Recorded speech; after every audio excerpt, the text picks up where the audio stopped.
Bismillahirrahmanirrahim. Assalamualaikum warahmatullahi wabarakatuh. Apa kabar anak-anakku semua? Semoga semua dalam keadaan sehat dan tetap bersemangat pagi. Kali ini Ibu akan memberikan pembahasan soal penilaian harian benzen yang sudah dilaksanakan kemarin. Apa yang Ibu bahas nanti hanya terkait soal-soal yang paling banyak dilakukan kesalahan atau menjawabnya anak-anak salah. Oke, kita mulai saja. Untuk soal yang kemarin banyak dilakukan kesalahan adalah soal nomor 4, yaitu di bawah ini tertera rumus bangun suatu senyawa turunan benzen sesuai gambar. Nama yang paling tepat adalah, nah di sini anak-anak coba ya. Ini ada suatu benzen dengan substituennya ada 3 macam. Ada gugus hidroksi atau OH, ada gugus nitro atau NO2. Nah, ini mana prioritas yang menjadi gugus utama atau menjadi induknya itu benzen yang terkait dengan OH atau ya dengan NO2, kita ingat lagi urutan kekuatan substituen benzen. Yang ini, coba perhatikan di sini semuanya.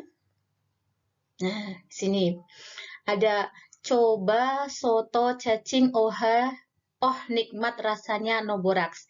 Ini adalah merupakan jembatan keledai untuk menghafalkan kekuatan substituen benzen. Dari COOH itu disingkat coba, HSO3 atau sulfona kita soto, CHO kita ambil CH-nya di ca, CN itu kita ambil CN-nya cing, OH itu dari OH, kemudian nikmat itu dari NH2, R itu alkil rasanya, NO2 itu no, dan X itu boraks atau halogen. Inilah urutan dari yang paling kuat adalah karboksilal.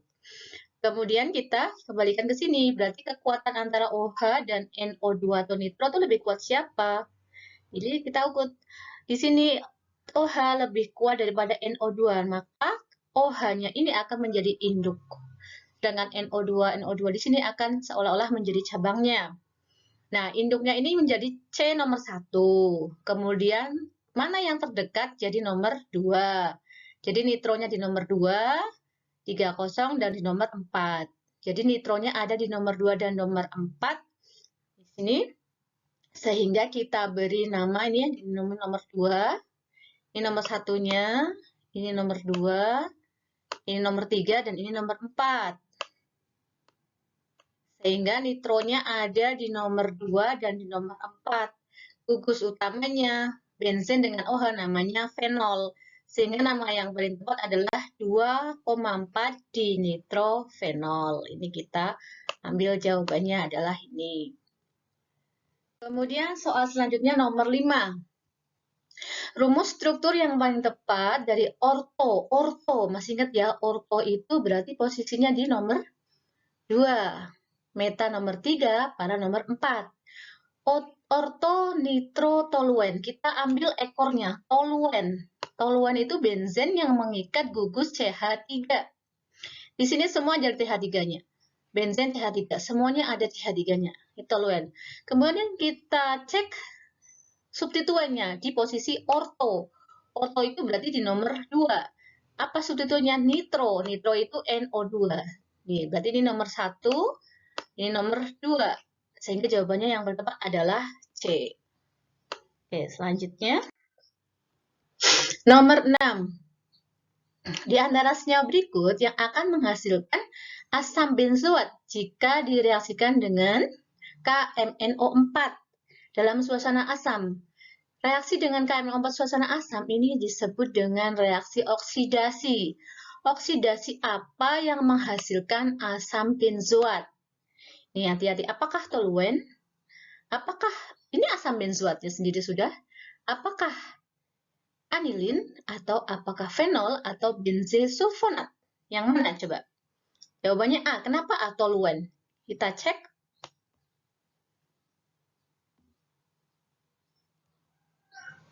Nah, di sini. Jadi reaksi oksidasi toluen, ini toluen ya, menghasilkan asam benzoat. Ini skala industri ini sudah biasa. Bagaimana kita bisa mendapatkan asam benzoat itu sangat mudah, yaitu dari toluen. Dengan skala industri ini sudah lazim, sudah biasa ya. Dengan KMNO4 sebagai oksidator atau oksigennya, dan dalam suasana asam. Ini jadi jawaban yang paling tepat adalah A. Lanjut. Nomor 7. Jika toluen direaksikan dengan gas klorin menggunakan katalis AlCl3, gas klorin Cl ini berarti termasuk golongan halogen. Toluen ini golongan dari senyawa benzen, turunan benzen. Berarti ini adalah halogenasi senyawa benzen. Katalisnya AlCl3 biar reaksinya berjalan dengan cepat. Nah, kita ingat lagi. Di sini reaksi halogenasi benzen. Benzen tanpa ada turunan ini namanya juga reaksi halogenasi jika ditambahkan dengan senyawa halogen. Ini maka nanti 1H dari benzen ini hanya satu di sini akan disubstitusi atau digantikan oleh satu atom Cl dari Cl2 di sini. Nah, di sini ini akan menggantikan posisi dari H. Nah, di sini. Sehingga nanti Cl yang terikat hanya lepas, H yang terlepas berikatan dengan Cl membentuk HCl. Ini reaksi halogenasi benzen. Bagaimana jika halogenasinya pada toluen? Toluen itu benzen yang mengikat CH3. Nah, ini reaksinya sama saja. Namanya reaksi halogenasi toluen. Halogenasi toluen, jadi nanti hasilnya adalah toluen yang terlepas satu H-nya membentuk CH2Cl. Sekarang nomor 13. Penggunaan senyawa benzen untuk keperluan penelitian laboratorium ataupun untuk industri sangat dibatasi mengingat benzen bersifat karsinogenik, beracun dan menyebabkan kanker. Ini kemarin juga banyak yang menjawab mudah terbakar, mudah meledak, mudah menguap. Tapi masalah ini masih bisa diatasi dalam skala industri dan laboratorium. Namun yang karsinogen dan beracun ini yang membuat kita harus hati-hati dan waspada. Kemudian, beberapa kegunaan senyawa benzen serta salah satu turunnya sebagai berikut. Jadi, bisa untuk bahan pengawet makanan, obat untuk penahan rasa sakit, pembasmi kuman, bahan baku pembuat bahan peledak, bahan baku zat warna diazo. Yang sesuai dengan struktur ini tuh yang mana? Nomor berapakah ini? Kalau dari strukturnya, ini adalah dari senyawa turunan benzen yang namanya asam salisilat. Asam salisilat ini kalau kalian melihat obat-obatan banyak ya, bahan-bahan obat-obatan yang terbuat dari asam salisilat. Jadi, mana yang paling tepat? Kalau pengawet makanan tidak menggunakan bahan obat-obatan ya. Pembasmi kuman kita sudah tahu ini lisol, kresol itu berarti dari fenol. Kemudian bahan peledak itu trinitrotoluen, pembuat diazo itu dari anilin. Maka yang paling tepat adalah nomor 2. Nah, ini di sini. Di sini ada ya, asam salisilat itu jika bertemu dengan asam asetat, nah, di sini akan membentuk aspirin. Aspirin adalah salah satu analgesik, antipiretik juga ya, bisa untuk buat menahan rasa sakit. Ini bahan bakunya adalah asam salisilat. Ini asam salisilatnya. Jadi kalau ada soal seperti ini, mana yang paling tepat ya ini yang dipakai. Walaupun ini bahan bakunya saja, namun ini nanti hasil akhirnya akan membentuk obatnya. Kemudian, senyawa turunan benzen berikut yang bersifat asam. Nah, ini juga kemarin banyak yang melakukan kesalahan di sini. Siapa jawabannya adalah fenol. Kenapa fenol? Fenol adalah benzen yang mengandung OH. Kenapa justru bersifat asam? Mari kita cek dalam reaksinya. Jadi, gugus OH itu akan sangat susah dilepas oleh benzen. Benzen akan lebih mudah melepas atom H dari fenol sehingga akan membentuk ion fenoksida. Itu ya. Sini. Nah, di sini nih fenol. Nah, di sini. Jadi, ion H plusnya justru lebih mudah dilepas daripada melepas ion OH-. Karena ikatan O dengan C pada gugus benzen ini lebih kuat daripada O dengan H. Sehingga benzen akan lebih memutuskan ikatan dengan H, sehingga hanya lepas berikatan dengan H2O membentuk H3O+, atau ion H+, atau asam, sehingga fenol itu bersifat asam.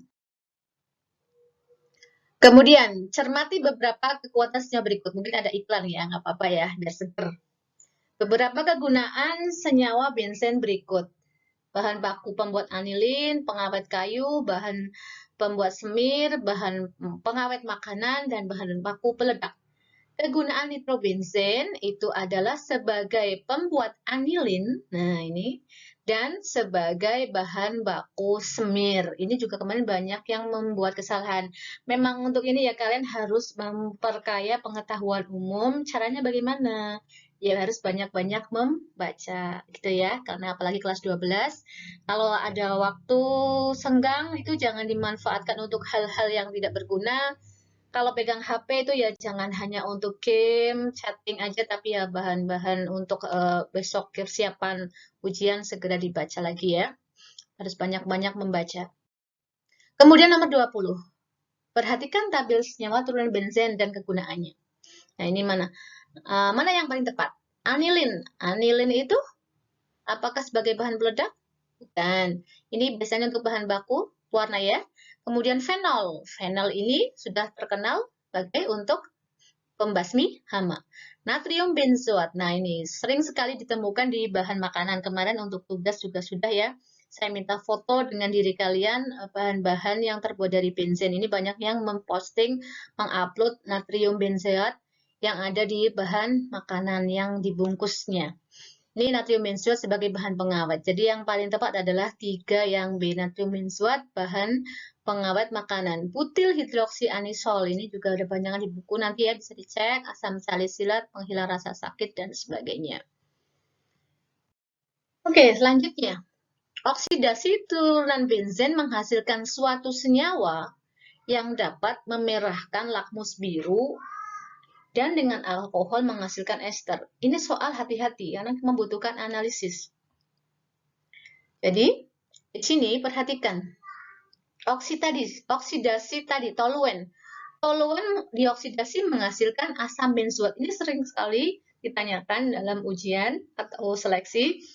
Toluen menghasilkan asam benzoat. Hati-hati. Karena dalam senyawa hidrokarbon kemarin kita tahu bahwa yang teroksidasi menjadi asam karboksilat adalah aldehid. Tapi kalau untuk bensin bukan. Justru toluen yang teroksidasi membentuk asam benzoat. Nah, di sini oksidasi suatu turunan benzen. Kita tidak tahu apa turunannya, tapi menghasilkan suatu senyawa yang dapat memerahkan lakmus biru.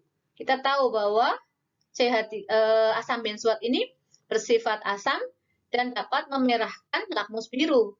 Dan dengan alkohol menghasilkan ester, reaksi esterifikasi. Nah, di sini asam benzoat dengan metanol menghasilkan metil benzoat. Ini ester. Ya, masih ingat ya? Jadi senyawa turunan bensinnya itu yang mana? Yang asam benzoatnya atau yang toluennya atau yang metil benzoatnya? Kita cek di sini, kembali ke soal. Suatu turunan benzen menghasilkan suatu senyawa yang dapat oksidasinya ya, menghasilkan suatu senyawa yang sifat asam ini. Asamnya ini dengan alkohol menjadi asam benzoat, berarti yang ditanyakan adalah toluennya. Jadi jawabannya adalah toluen. Ya, yang paling tepat. Kemudian, perhatikan rumus struktur senyawa benzen. Nama senyawanya itu apa? Ini sangat mudah. Kita bandingkan lagi ya. Mana urutannya? Lebih kuat CH3 atau alkil atau R atau nitro? Kita cek lagi. Coba soto cacing. Oh, nikmat rasanya, no boraks. R di sini lebih kuat daripada NO2. Jadi R alkilnya, CH3-nya ini menjadi induknya. Ini ya, jadi satu dengan bensinnya di sini. Nah, ini bensin dengan CH3 namanya toluen. Nah, kemudian NO2-nya ini sebagai cabang. Seolah-olah ya, sebagai cabangnya. Oke. Di nomor berapa cabangnya? Kita cek kalau berseberangan atau di nomor 4 berarti para. Berarti nama yang paling tepat adalah para-nitrotoluen. Oke, cek. Selanjutnya, perhatikan persamaan reaksi benzen berikut. Ada benzen ketemu asam nitrat. Ini jelas reaksi apa? Nitrasi, gampang sekali ya. Nitrat, nitrasi, gampang diingat. Sini, reaksi nitrasi. Jadi ada benzen ketemu HO, NO2 atau HNO3 membentuk nitrobenzen. Reaksinya nitrasi. Gampang sekali ini. Tapi banyak yang melakukan kesalahan ya. Mungkin terkecoh dengan asam sulfat di sini ya. Ini bukan sulfonasi ya, tapi kita yang fokus utama adalah yang ditambahkan di sini. Oke. Nah, ini mari kita cek yang ini. Toluen seperti ini ya. Kemudian kumena. Kumena atau nama lainnya adalah isopropil benzen. Samakah? Sama ya di sini ya. Jadi di sini CH3, CH3, di sini CH. Jadi sama persis, cuma ini agak ke atas. Kenapa di sini propil benzen? Ini kemarin ya, banyak di sini bonus ya, kasih bonus di sini ya. Yang betul adalah kumena di sini. Ini tidak betul ya, banyak yang terkecoh di sini. Kemudian kalau propil benzen itu ya bisa lurus ke sana, tapi kalau ini jelas-jelas iso karena C-nya di CR, C benzennya ini nanti C tersier jadinya ya, di sini ya. Kemudian kenapa bukan benzil propana? Nah, ini stirena dulu. Stirena seperti ini ya. Stirena itu semua besok di polimer akan lebih banyak dibahas. Stirena itu ada alkena terikat pada benzen. Kemudian ini benzil propana. Jadi nanti di sini ada benzen, kemudian di sini CH, ini guysnya tunggal, ikatannya tunggal. Kemudian di sini alkilnya sepanjang apapun. Kalau benzil propana berarti jumlah C-nya nanti ada 3. Ini 1, di sini C2H5. Nah, di sini tambahan ya, di sini ada fenil, ada benzil. Benzil itu CH2. Nah, di sini benzil propana. Ini ikatannya tunggal. Benzal di sini C-nya nanti rangkap. Kemudian juga ada benzo. Di sini benzo ya. Di sini C-nya rangkap 3. Jadi, jawaban yang paling tepat adalah kumena atau isopropil benzena. Oke. Kemudian asam benzoat diperoleh dari oksidasi senyawa toluan. Ini sudah berkali-kali ya, terus-terusan dari tadi. Biar ingat terus ya bahwa toluan itu teroksidasi membentuk asam benzoat. Kemudian di sini soal selanjutnya. Salah satu penyebab benzen lebih stabil daripada alkena adalah adanya struktur resonansi benzen. Jadi ikatan rangkapnya itu berputar ya, bisa bergeser di sini. Makanya di sini ikatan tunggal, rangkap, sehingga bisa beresonansi, sehingga bisa nih seolah-olah diputar. Karena mengalami delokasi elektron, maka ini tengah bisa dibuat berupa lingkaran. Elektronnya berpindah-pindah. Oke. Jadi jawaban yang paling tepat adalah A, resonansi pada ikatan rangkapnya. Kenapa bukan B, dislokasi atom hidrogen? Atom hidrogennya itu tetap, nggih. Yang berubah itu adalah delokasi elektronnya. Tidak ada ujung rantai karbonnya, ini nggak ngaruh ya. Ini kan memang karena benzen itu siklik, makanya tidak ada ujung. Tapi kalau sikloheksana itu tidak stabil. Sikloheksana dan benzen sudah tahu ya bedanya ya. Kalau benzen itu ada ikatan rangkapnya, kalau sikloheksana itu ikatannya tunggal semua.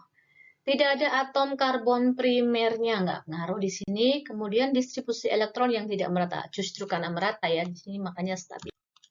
Kemudian nomor 43, sifat reaksi adisi termasuk pada benzen adalah dengan adanya adisi, itu berarti apa? Pemutusan ikatan rangkap menjadi tunggal. Ini semuanya udah pasti ya. Jawabannya. Selanjutnya, perhatikan senyawa berikut. Fenol, natrium benzoat, nitrobenzen, asam benzen sulfonat, BHT. Senyawa digunakan sebagai deterjen. Deterjen sulfonat ya, ini ya nomor 4. Kemudian antioksidan BH ini ya, ini yang SO3 ya. Ini ada SO3-nya sulfonat. Antioksidan itu BHT, BHA. Ini atau natrium benzoat juga bisa BHA. butil hidroksiasetat dan BHT butyl hidroksitoluen. Ini ya. Kemudian ada semir sepatu.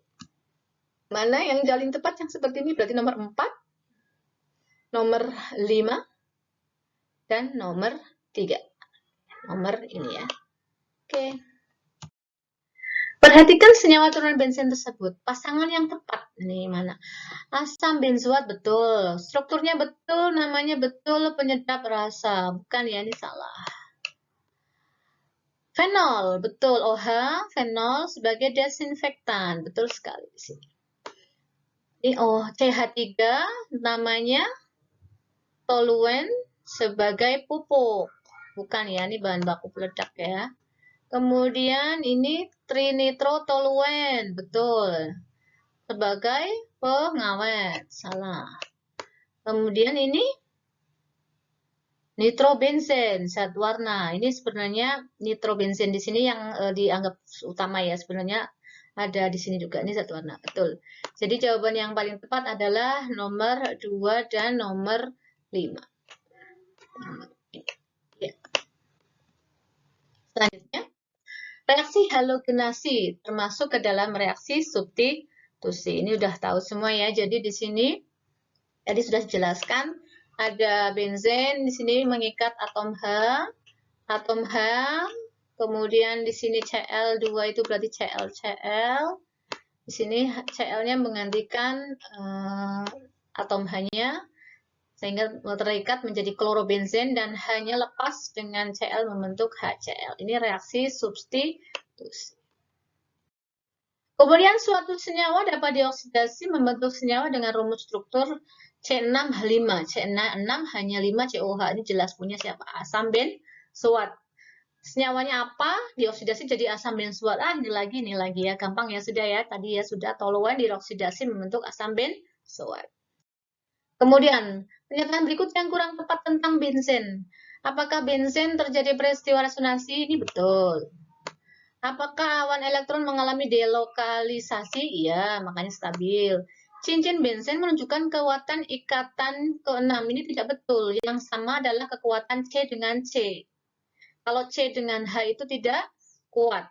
Ya, yang kuat itu C dengan C. Ini kuat. Karena ada delokalisasi elektron dan ada resonansi. Tapi kalau C dengan hanya lemah, sehingga CH-nya ini mudah diputus.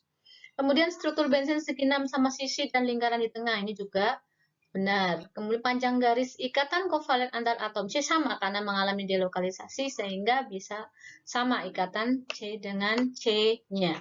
Atau ikatan kovalen sesama atom C. Maka yang paling tepat adalah yang salah. Nah, tepat tapi salah adalah yang nomor C, atau pernyataan nomor 3. Jika dibandingkan dengan ikatan CC pada alkana dan ikatan CC pada alkena, maka ikatan antar atom C pada benzen adalah, nah ini, yang paling tepat adalah lebih kecil dari CC alkana, namun lebih besar daripada CC alkena. Ilustrasinya, ikatan CC, secara lengkap ya, pada alkena itu lebih kecil daripada CC benzen, lebih kecil daripada CC alkil dalam segi panjang pendeknya, ya, dari panjang pendeknya. Jadi ini karena paling pendek, nanti ini yang paling kuat, benzen di tengah, dan yang paling lemah adalah CC alkil. Ini dari panjang pendek, sedangkan kalau dari kekuatan, yang paling kuat ini nanti ya, tergantung dari benzennya, ya, benzen yang paling kuat. Karena benzen ada tadi resonansi dan delokalisasi elektron. Kalau ini dilihat dari panjang ikatan saja ya.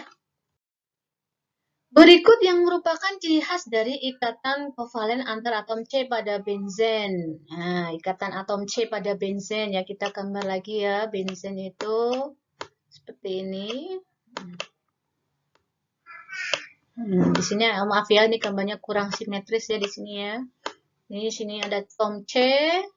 Ini ada rangkap selang-seling di sini. Nah, di sini memiliki 3 ikatan kovalen tunggal dan 3 ikatan rangkap. Betul.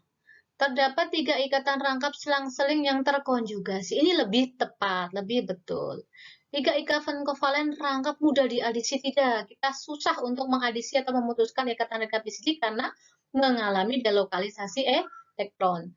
Tiga ikatan kovalen tunggalnya mudah disubstitusi. Di sini substitusinya 3. Apakah mudah? Tidak. Ini tidak bisa digantikan sini ya.